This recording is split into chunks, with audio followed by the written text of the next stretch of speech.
Joia, voltou por aí? Dê um sinal, por favor. Se você está pegando novamente o sinal, você dê um sinal para nós. Diga ok, já está novamente com o sinal. Deu o seu comentário. Fizemos aqui uma mudança e vamos seguir, vamos continuar a meditar no Salmo 91, versículo 6, que diz o seguinte: nem da peste perniciosa que anda na escuridão, nem da mortandade que assole ao meio-dia. E aí então a gente vai entrar no versículo 7. Amém, queridos? Veja aí, versículo 7, que diz o seguinte: 1000 cairão ao teu lado e 10.000 à tua direita, mas tu não serás atingido. Olha, queridos, esse texto, esse versículo é bastante forte. 1000 cairão ao teu lado e 10.000 à tua direita, mas tu não serás atingido. Essa é uma promessa que somente aqueles que estão morando em Deus, habitando em Deus, eles têm propriedade dessa promessa. Não é para qualquer um, é para aqueles que habitam em Deus, aqueles que têm a sua fé depositada em Deus. Somente, queridos, quem tem sua vida completamente em Deus, descansando nele, consegue esse nível de fé para crer e descansar que as promessas de Deus, elas são imutáveis. E ele vela pela sua palavra para as cumprir.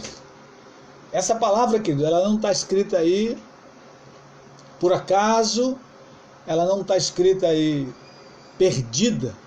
Não. Deus vela pela sua palavra para cumpri-la. Vamos então em Jeremias. Abre aí tua Bíblia. Jeremias, capítulo 1. Vamos dar uma olhada no livro de Jeremias, no capítulo 1, quando Deus está falando com o profeta, chamando, convocando o profeta Jeremias para a sua missão. O profeta Jeremias teve uma missão que não foi fácil.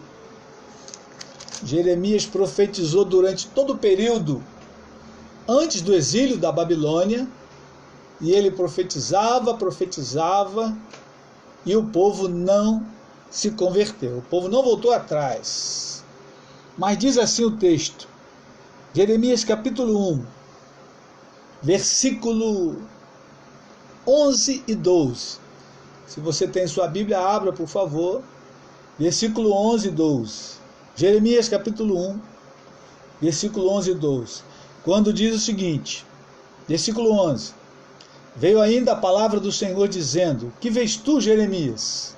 Respondi: vejo uma vara de amendoeira. Disse-me o Senhor: viste bem, porque eu velo sobre a minha palavra para a cumprir. Eu velo pela minha palavra para a cumprir. Deus diz para Jeremias: eu velo. Velar é vigiar, cuidar. Então Deus cuida da sua palavra para que ela não caia por terra, para que ela se cumpra. Então você pode olhar para o Salmo e sentir segurança, porque Deus que escreveu esse texto, ele está vigiando para cumprir o texto. Ele está velando para cumprir a sua palavra. Não é, Vitor? Vitor, seja bem-vindo. Badu, João, seja bem-vindo. Deus guarde o nosso coração nessa noite. Deus guarde a nossa vida nesse tempo de crise. Crise significa perigo ou oportunidade. Então, saiba você que nós, nesse tempo, temos a oportunidade de ver as promessas de Deus se cumprirem na nossa vida. Deus está velando por essa palavra, querido. Deus está vigiando pela sua palavra para que ela se cumpra em nossas vidas. Não é, irmã Cacilda Ferreira? Deus te abençoe, irmã Cacilda. Saudade, quanto tempo. Manda um abraço aí para o nosso amado irmão Vanderlei. Queridos irmãos, essa palavra é tremenda. Deus vela, Deus cuida, Deus vigia. A palavra também significa estar alerta. Deus estar alerta sobre a sua palavra. E veja o que diz também no Salmo 121, quando fala de cuidado. Volta aí em Salmos. Salmo 121.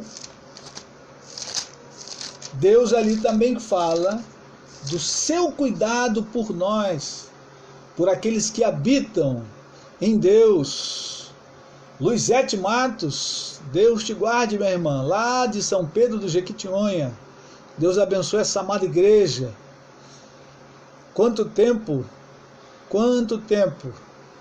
Deus tem sido maravilhoso em guardar o seu povo nos 4 cantos da terra, inclusive aí em São Pedro do Jequitinhonha, viu, minha irmã Luizete? Não tenha medo do coronavírus, porque Deus está guardando a sua vida. Olha o que diz aí o Salmo 121, vamos ler versículos 3 e 4. Ele não permitirá que os teus pés vacilem, não dormitará aquele que te guarda. É certo que não dormita nem dorme o guarda de Israel. Olha que coisa linda! O guarda de Israel não dorme nem dormita. Dormita é cochila, né? Dá aquela cochilada, né? Às vezes você vê lá o vigia da noite, quando vai dando 2 da madrugada, ele dá aquela cochilada. Deus não dá cochilada, Deus não dorme nem dormita. Ele é o guarda de Israel. Ora, o guarda de Israel é o mesmo guarda nosso, guarda da igreja, né? A igreja hoje é o Israel de Deus. Então, querido, tenha certeza disso. Porque ele vela pela sua palavra para a cumprir. Ele está velando por nós também. Então, ao sair na rua, você que precisa ir ao mercado, ou você que trabalha, né, em trabalhos essenciais, você que porventura é policial militar, ou do exército, marinha ou aeronáutica, ou se você é enfermeiro ou médico e precisa ir trabalhar, vá com essa certeza de que Deus é o seu guarda. Ele não está dormindo, ele não está toscanejando, como diz a outra tradução. Ele não dormita, não dorme, ele não tosqueneja, ele não pisca, ele não cochila, ele guarda cada um de nós. A menos que ele queira, na sua soberania, levar você para estar com ele no céu. Aí é uma outra questão.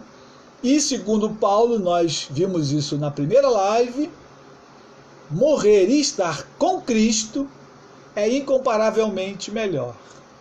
Amém, queridos? Então tenha certeza que no versículo 7, quando ele diz: 1000 cairão ao teu lado, 10.000 à tua direita, mas tu não serás atingido, essa é uma verdade bíblica para aqueles que habitam no esconderijo do Altíssimo, aqueles que moram em Deus, aqueles que habitam em Deus.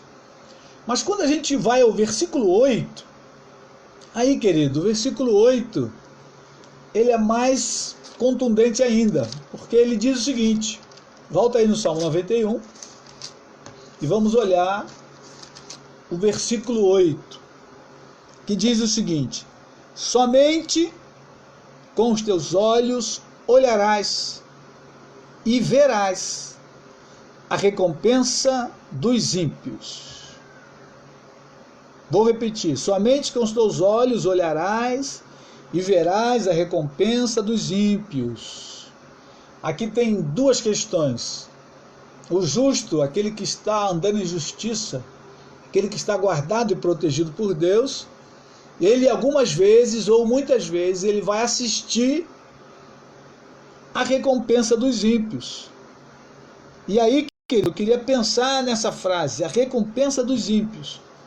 Primeiro, o que é recompensa? Recompensa é o prêmio, é a retribuição dos ímpios. Mas essa palavra também pode ser o castigo dos ímpios. Em algumas traduções bíblicas, diz aí o castigo dos ímpios. Mas aí surge uma pergunta. Você pode perguntar, mas pastor, Deus castiga os ímpios?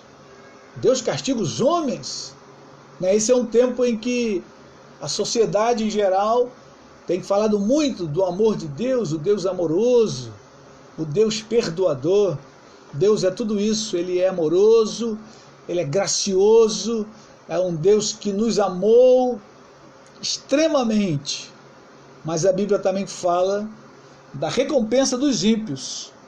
E para a gente tirar essa dúvida, que aí surge uma pergunta e logo vem uma dúvida. Deus castiga os homens?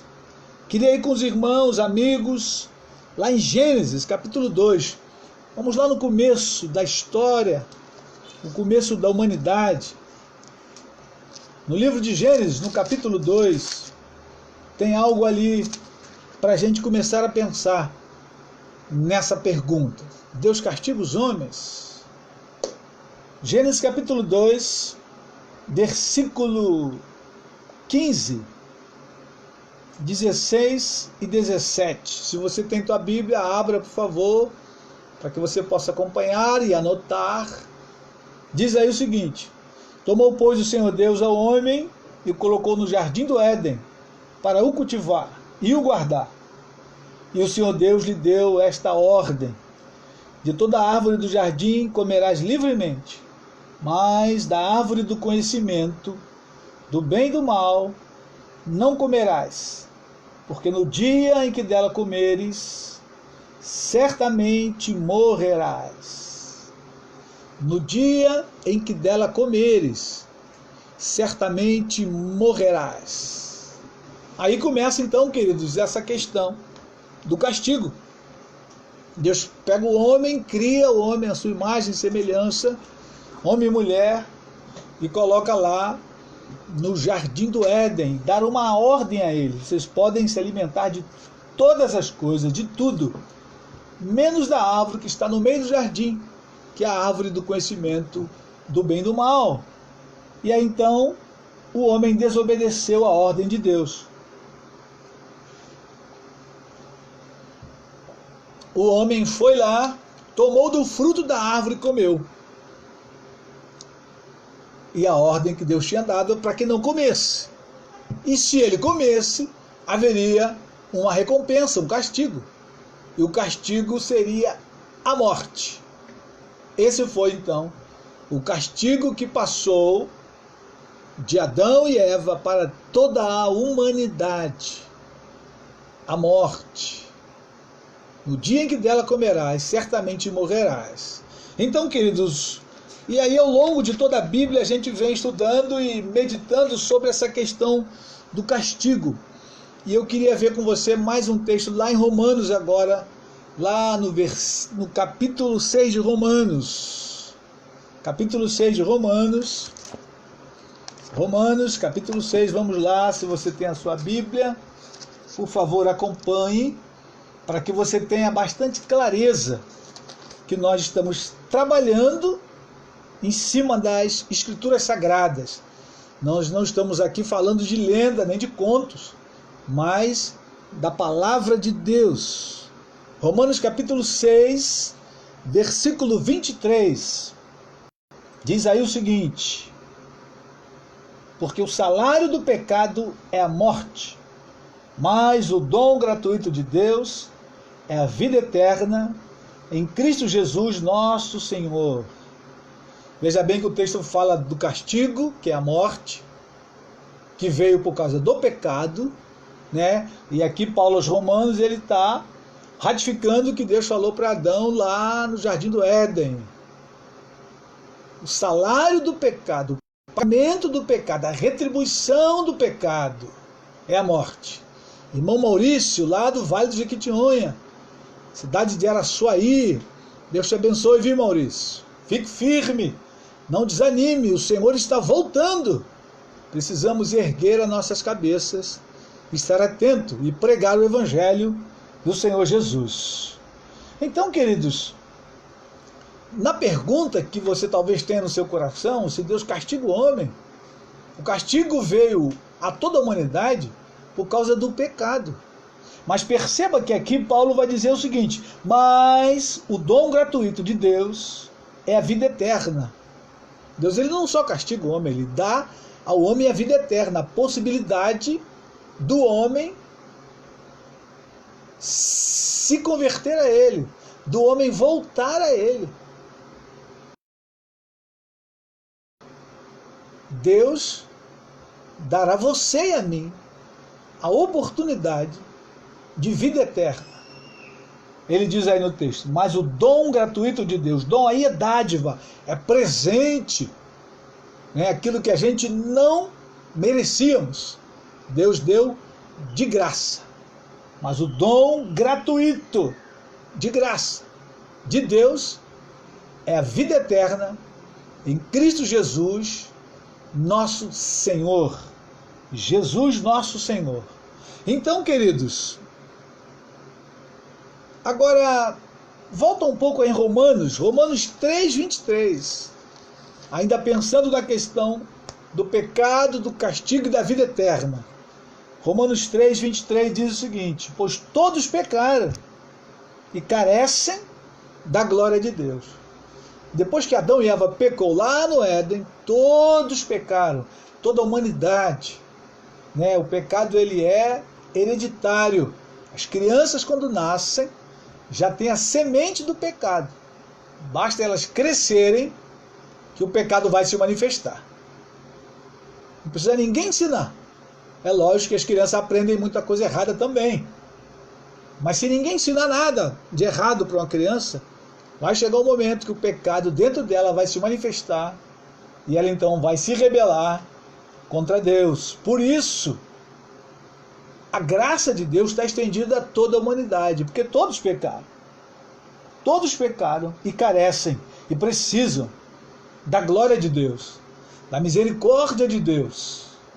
Então eu quero incentivar você nessa noite, nesse período que você tem ficado em casa assistindo, né, algumas preleções, algumas pregações, a pensar na tua vida, na vida eterna que Deus está oferecendo a você.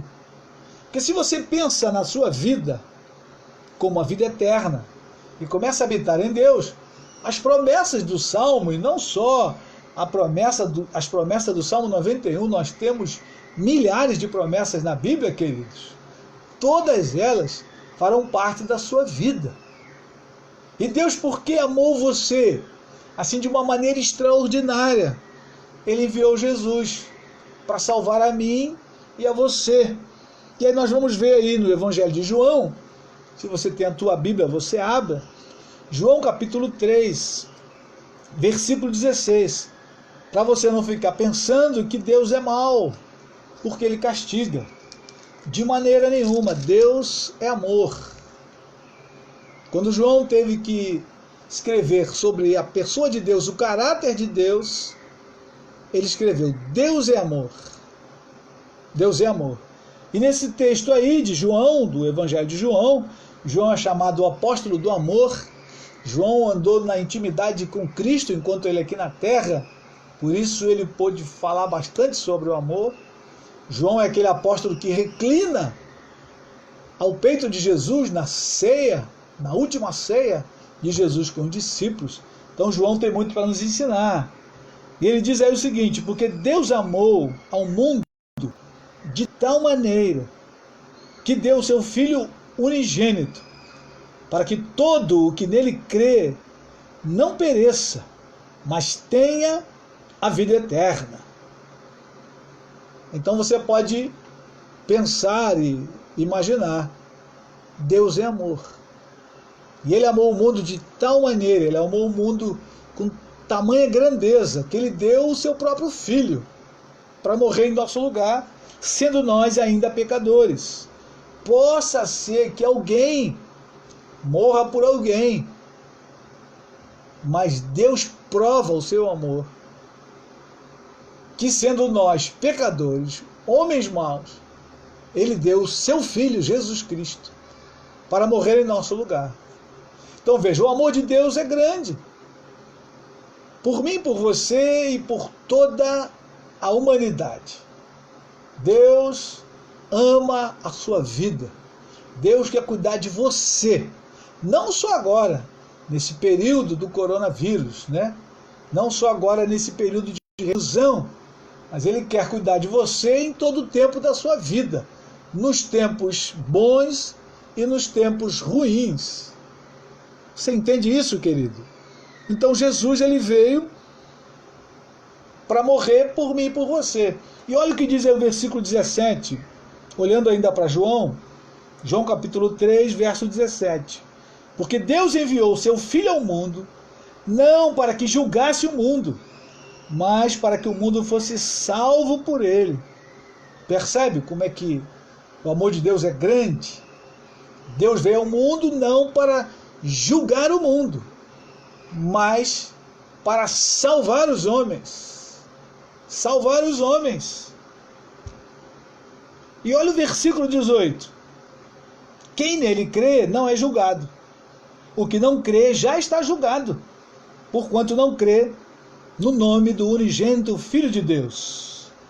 E aí o versículo 19 vai falar qual é o julgamento. E por que do julgamento? Por que o salário do pecado? Por que a condenação dos ímpios? O versículo 19 vai explicar. O julgamento é este, que a luz veio ao mundo, e os homens amaram mais as trevas do que a luz, porque as suas obras eram más. Então você pode entender, querido, porque que lá no Salmo está dizendo que o justo, aquele que mora em Deus, aquele que está habitando em Deus, muitas vezes ele vai assistir o castigo dos ímpios, porque o ímpio, ele amou mais as trevas do que a luz. A luz veio ao mundo, e a luz é Jesus. Jesus disse, eu sou a luz do mundo. Aquele que me segue não andará em trevas. Mas os homens amaram mais as trevas do que a luz. Por isso, então, haverá julgamento, querido. Por isso, então, haverá uma recompensa para os ímpios. Por isso, os ímpios não estão enquadrados debaixo das promessas do Salmo 91. Aqueles que estão debaixo da sombra do Altíssimo. Pai do Senhor, minha irmã Janete, lá do Nordeste, se eu não me engano, estado da Paraíba. Deus te abençoe e te guarde, minha irmã. Fique firme aí com o Senhor. Essa promessa é tua, pertence a você e a todos nós, a todos quantos nasceram de novo, a todos quantos abraçaram a fé em Jesus, a todos quantos não amaram as trevas, mas amaram a luz do Evangelho. Isso é maravilhoso, porque a luz veio ao mundo e os homens, muitos homens, amaram as trevas, mas também muitos homens amaram a luz. E aí você precisa decidir o que é que você vai amar.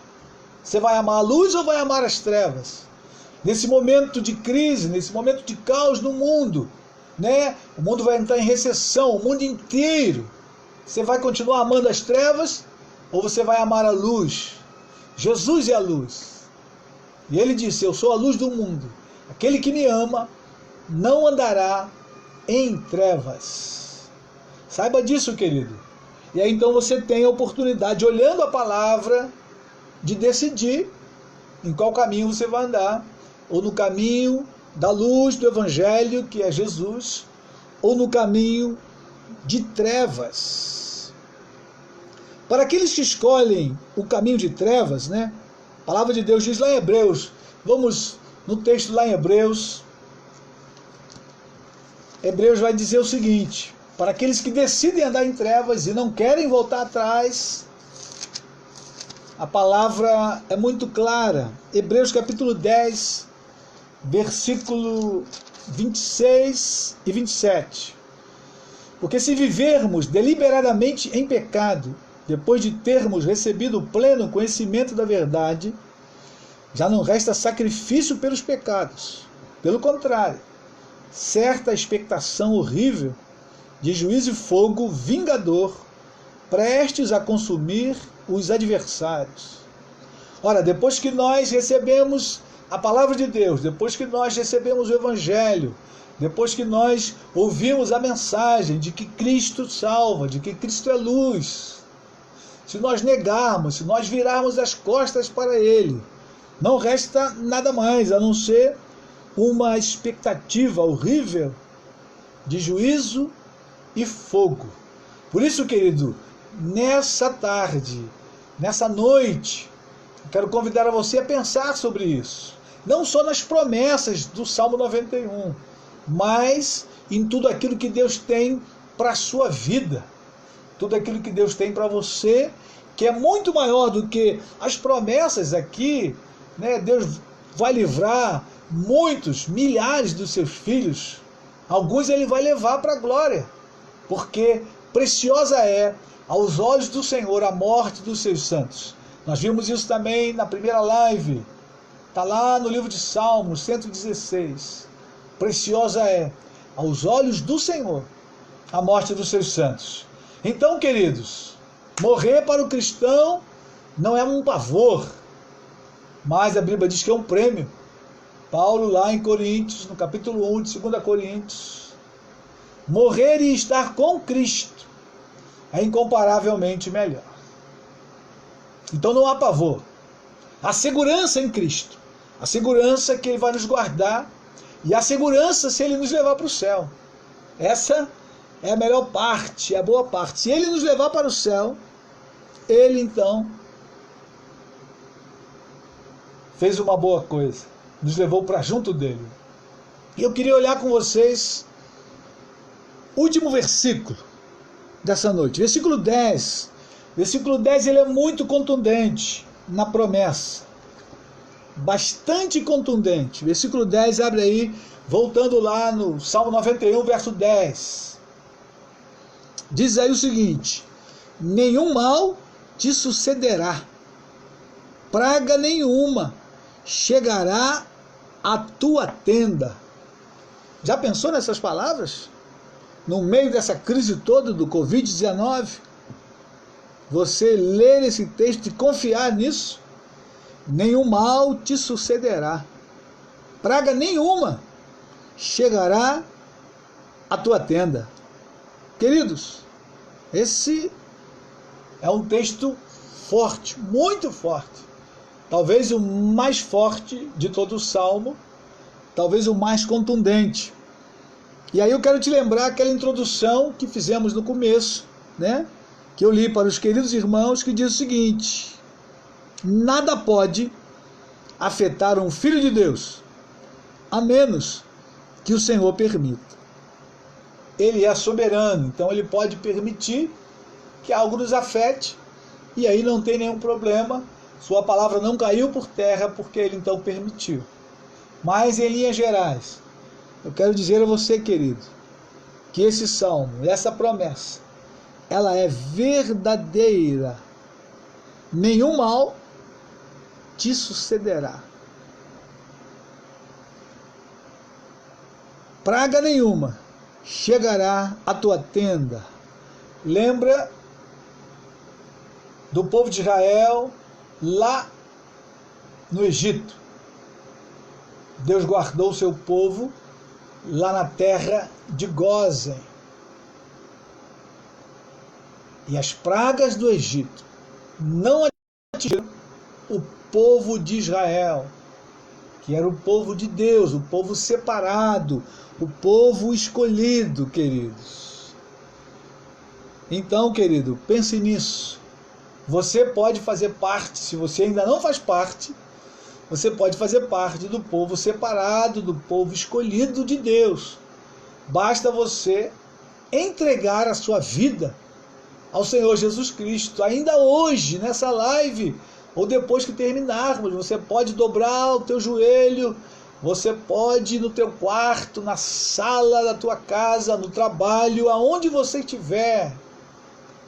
Você pode entregar a sua vida ao Senhor Jesus Cristo, declarar que Ele, a partir de hoje, a partir de agora, será o Senhor e Salvador da sua vida.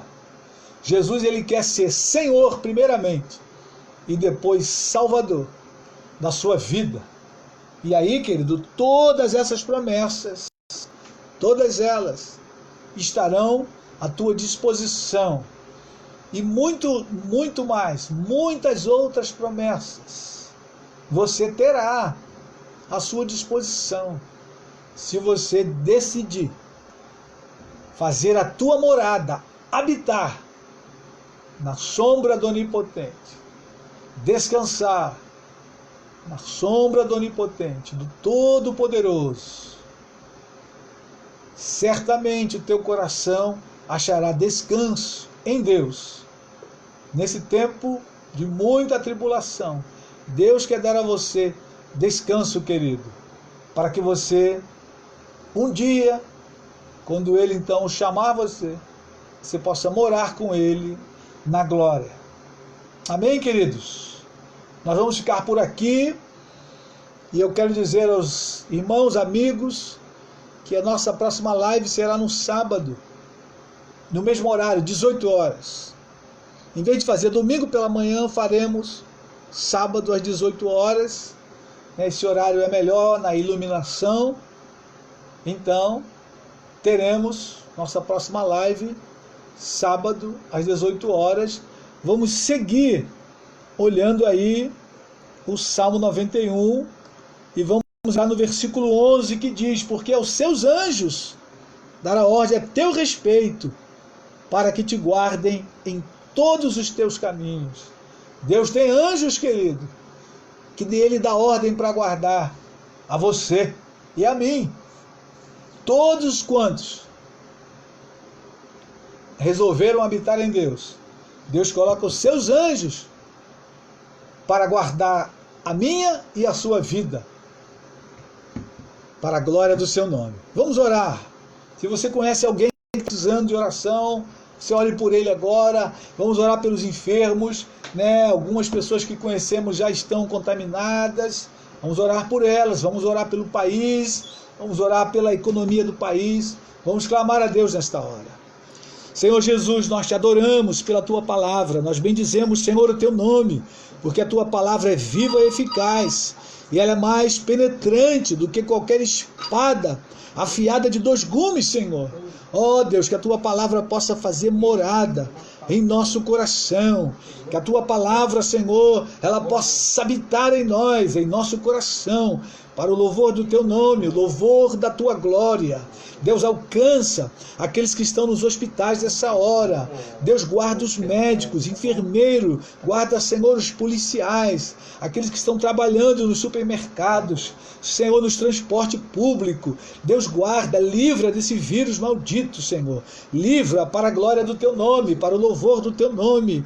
Deus, tenha piedade. Aqueles que já estão contaminados, estão doentes, ó Deus, não só no Brasil, mas pelo mundo afora. Meu Deus, milhares estão morrendo, Senhor, estão morrendo sem te conhecer. Deus, tenha misericórdia, promove cura, Senhor, aqueles que estão contaminados. Deus, que haja milagre nos hospitais. Meu Senhor, aonde há alguém infectado, contaminado, que a mão do Senhor, a sombra do Altíssimo, possa se lançar sobre essa pessoa. Ah, Deus, lembramos da Aline, aquela conhecida nossa, Senhor, aqui da região. Deus, cura a Aline, tu já livrou ela de outra morte. Ó Deus, que ela possa se voltar para ti nesta hora e render-se a ti, Pai. Livra a Aline da morte eterna. Livra a Aline, Senhor, do coronavírus, Pai, em nome de Jesus. Livra o Wagner, aquele jovem médico lá de São Paulo, que também pediu oração. Ó Deus, ele está infectado, estava trabalhando. Deus, livra ele. Livra tantos médicos, Senhor, quantos já se infectaram. Ó Deus, dá livramento para a glória do teu nome, Senhor, para o louvor do teu nome. me guarda, meus irmãos, guarda a tua igreja nesse país e no mundo, Senhor. É a nossa oração, em nome de Jesus. Amém e amém. Amém, queridos. Deus te guarde, guarde tua vida, guarde tua família, guarde todos os seus. Quero convidar você a assistir a live do pastor Josué Martins dos Santos. Você pode ir lá diretamente, coloca lá no teu Face, Josué Martins dos Santos, e entra lá diretamente. É um homem de Deus, é meu discipulador, um homem que tem me abençoado muito durante 15 anos. Tenho estado debaixo da liderança dele. Ele é o presidente da Missão Avante. Missão Avante é a missão evangélica interdenominacional. E ela trabalha com os povos não alcançados da terra. Se você deseja cooperar com missionários, entre no site da Missão Avante, ou entre em contato conosco. A Avante tem missionários na Espanha, a Avante tem missionários na Tailândia, e a Avante está preparando alguns missionários para ir a Portugal. Se você quer fazer parte do sustento desses missionários, faça contato com a Missão Avante ou faça contato conosco. Nós iremos conversar e orientar você. Amém, querido? Deus te abençoe, Deus te guarde. Até sábado, então, se Deus assim permitir e Jesus não voltar, nós nos veremos sábado às 18 horas, para a glória de Deus. E Deus te abençoe.